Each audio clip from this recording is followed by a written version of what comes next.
Imaginez que votre propre téléphone serve à vous photographier à votre insu, que l'ordinateur d'un cybercafé soit infecté avant même que vous ne l'utilisiez, ou que votre domicile soit équipé de micros cachés. C'est comme ça que les services de renseignement marocains surveillent leurs opposants et les journalistes dissidents, et nous en avons retrouvé des preuves.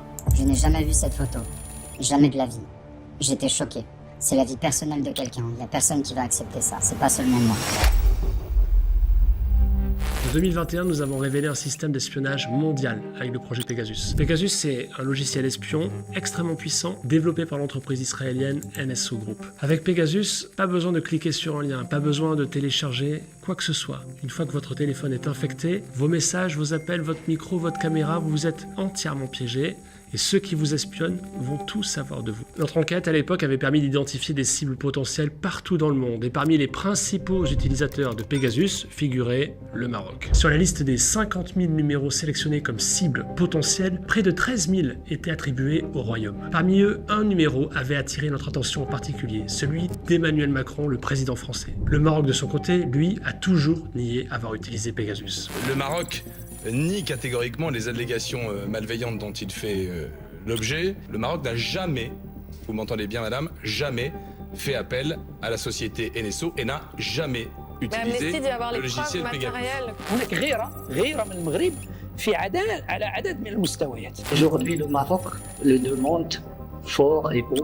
On veut des preuves. 5 ans après nos premières révélations, on a repris l'enquête. Avec le Security Lab d'Amnesty International et 13 médias internationaux, Forbidden Stories a eu accès à des informations inédites venues du cœur de l'appareil de surveillance marocain. Et surtout, pour la première fois, un ancien agent de la DGST, le renseignement intérieur marocain, a accepté de parler à notre consortium. Cette source a elle-même participé à des opérations d'espionnage visant des journalistes, mais aussi des défenseurs des droits humains. Depuis, elle a dû fuir le Maroc et pour la protéger, nous avons caché son identité pour cette enquête, nous l'appellerons Saphir. Seule la DGST a accès à Pegasus. Je vous explique tout ça avec le regard de quelqu'un qui a travaillé de l'intérieur. C'est pas quelqu'un qui en a seulement entendu parler. Tout commence avec un journaliste marocain, Hicham Mansouri. Après avoir été lui-même emprisonné par le Royaume, ciblé par Pegasus, Hicham décide d'enquêter sur ce logiciel espion. Et lorsqu'il rencontre cette source, il nous contacte immédiatement pour rejoindre notre consortium. Aujourd'hui, il vit en exil hors du Maroc. Ma première rencontre avec Saphir, ça a été à la fois un choc et une forme de soulagement. Tout semblait sortir d'un film parce que c'était surréaliste, ça dépassait en tout cas toute imagination. Mais une fois qu'on a tout compris, qu'on a tout le puzzle, ça devient très dur de revenir parce que là on voit le bilan en fait des pots cassés, le bilan des vies détruites. Ce témoignage de Saphir, la source, nous avons pu le recouper, le vérifier avec d'autres sources issues de l'appareil sécuritaire marocain, mais aussi en obtenant des documents internes inédits. Et grâce à ça, nous savons aujourd'hui beaucoup plus précisément comment le Royaume organise sa surveillance de masse. Une surveillance notamment dans les cybercafés comme celui-ci. Entre 2016 et 2018, Saphir a même formé des agents de renseignement à l'aide de tutoriels vidéo pour qu'ils installent ensuite à leur tour un logiciel malveillant sur les ordinateurs de leur cible. Nous avons infecté tellement de cybercafés avec le logiciel espion RCS, nos agents de terrain nous indiquaient le cybercafé fréquenté par la cible et nous pouvions comme ça surveiller toutes ses activités. À l'époque, ce logiciel est commercialisé par une entreprise italienne, Hacking Team. Un ancien employé nous a même fait part de tensions en interne à propos du client marocain quand ils ont réalisé que des personnes placées sous surveillance avaient été ensuite emprisonnées. Certaines d'entre elles avaient même été torturées. Au même moment, dans le nord du pays, le mouvement de contestation du RIF prend de l'ampleur. Les services de renseignement commencent alors à surveiller de très près les militants directement à travers leur téléphone portable. À l'époque, le Samsung S6 Edge était très en vogue. Nous en avons acheté une 50aine et après les avoir infectés par des logiciels espions, nous les avons remis à des commerçants qui allaient voir les cibles et leur disaient « J'ai ce tout nouveau téléphone pour vous ». Pour ne pas éveiller les soupçons, la DGST irait même jusqu'à offrir un accès illimité à Internet. L'objectif derrière est simple, que l'extraction des informations passe totalement inaperçue, sans faire exploser leur consommation de données. Pour certaines cibles, les renseignements marocains ne se contentent pas d'un seul outil, ils peuvent en cumuler plusieurs, et c'est ce qu'ils ont fait sur Omar Hadi. Omar Hadi, c'est un journaliste et une figure critique du pouvoir marocain qui a lui aussi rejoint notre consortium, et Omar a découvert en détail au cours de cette enquête comment il avait été espionné, notamment par Saphir, notre source. On a eu la confirmation que mon appartement a été balisé. On y a planté des microphones. Je vérifiais très souvent mon appartement. Mais je savais pas qu'il y avait des micros. Waouh! Il le sait pas, mais la voiture d'Omar est régulièrement prise en filature à l'époque. Et il n'est pas le seul à être surveillé. Sa mère, ses amis et même son vendeur de cigarettes chez qui il a ses habitudes sont suivis ou espionnés. En juillet 2020, Omar Hadi est arrêté à la sortie d'un café à Casablanca. Pendant son interrogatoire, son téléphone lui est confisqué par les policiers. Ils vont réussir à extraire ensuite l'intégralité des données du téléphone d'Omar Hadi. Pourquoi tout ça?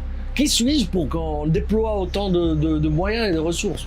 Je sais pas. Pourquoi on suit quelqu'un dans sa tournée des bars un samedi? Pourquoi on suit quelqu'un qui s'amuse en fait? C'est juste ça.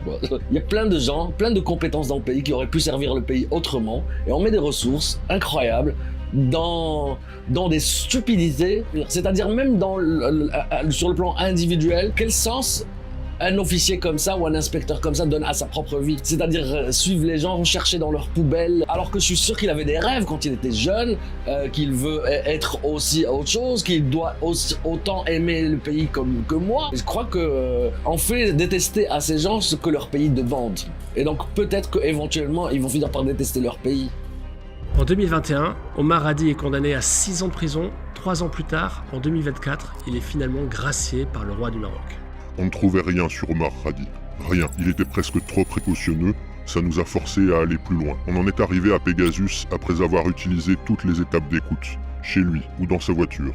C'est un procédé presque scientifique. Pegasus est le dernier outil, l'un des plus puissants.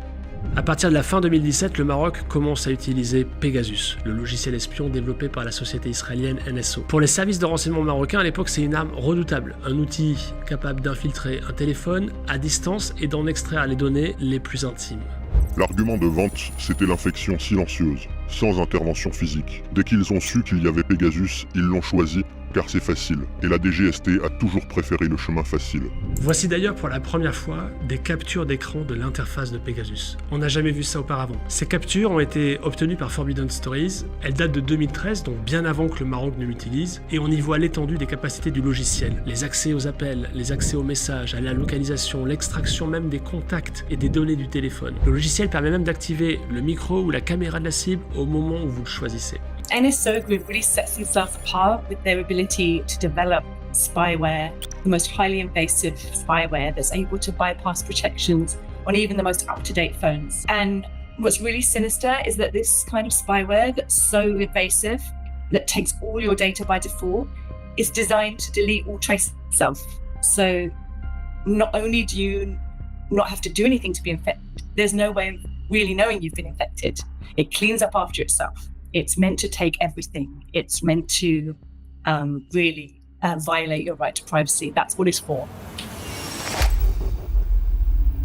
Toujours selon Safir, pour apprendre à bien utiliser ce logiciel israélien, des agents marocains auraient été formés dans les locaux même de NSO, au nord de Tel Aviv. Ils auraient assisté à des démonstrations organisées également à Rabat, au Maroc, dans ce qu'ils appellent la villa F6. F6, c'est le nom de la filiale marocaine d'une société basée aux Émirats Arabes Unis. Ce groupe, également connu sous le nom de Al-Fahd, a depuis été intégré à un conglomérat détenu par le gouvernement émirati. Un logiciel israélien, une société émirati, le renseignement marocain, le trio a vraiment de quoi surprendre. Pour notre source, Safir, Pegasus serait en fait un cadeau des Émiratis. C'est en tout cas une hypothèse qui est partagée par d'autres sources sécuritaires diplomatiques et proches du Maroc et des Émirats. Un intermédiaire, ça ne laisse pas de traces. Et certaines transactions ne peuvent pas être faites directement par des services de renseignement. Les Émirats l'ont acheté et l'ont redistribué aux services amis. Tu peux dire que c'est comme Netflix. Un ami paye l'abonnement et les autres utilisent son compte. Des millions, pour les Émiratis, c'est rien. Notre consortium de 39 journalistes a réussi à mettre des noms et des visages sur l'appareil de surveillance marocain. À l'intérieur de la DGST, un service est même en charge des infections par logiciel espion, son chef, Abdeljalil Taki. Une fonction qui ne l'empêche pas de se rendre régulièrement à Strasbourg, au Conseil de l'Europe pour représenter le Royaume lors de tables rondes organisées sur le thème de la cybercriminalité et qui rappelle par ailleurs le droit à ne pas être inquiété pour ses opinions, le droit à la liberté d'expression. Ça coûte des millions d'euros, alors forcément, ils ont dû vérifier avec leur téléphone personnel, parce qu'ensuite, ils font des rapports à Raji. Mohamed Raji est un autre responsable au sein de la DGST. Sur cette photo de groupe des renseignements marocains, prise en 2018, il apparaît là, juste à la gauche du roi. Il est également proche d'Abdelatif Amouchi, le patron de la DGST, considéré comme l'homme le plus puissant du renseignement intérieur marocain. Nous avons évidemment contacté le Royaume du Maroc, qui a toujours nié avoir utilisé Pegasus. Nous avons sollicité les dirigeants de la société F6, mais aussi chaque personnalité citée dans cette enquête, mais aucune ne nous a répondu. Cette intrusion dans votre intimité familiale, physique, intime, je pense que ça nous change complètement. Ça change les rapports avec les amis, la confiance, la relation avec la famille. Le fait de voir encore des amis, et des confrères et des personnes innocentes en prison, c'est quelque chose auquel on pense chaque réveil, chaque matin. Et encore une fois, heureusement qu'il y avait la solidarité, du soutien qui s'est constitué, et ça montre aussi la force et l'importance de travailler en équipe et en groupe. Retrouvez l'intégralité de cette enquête sur forbiddenstories.org et chez nos médias partenaires.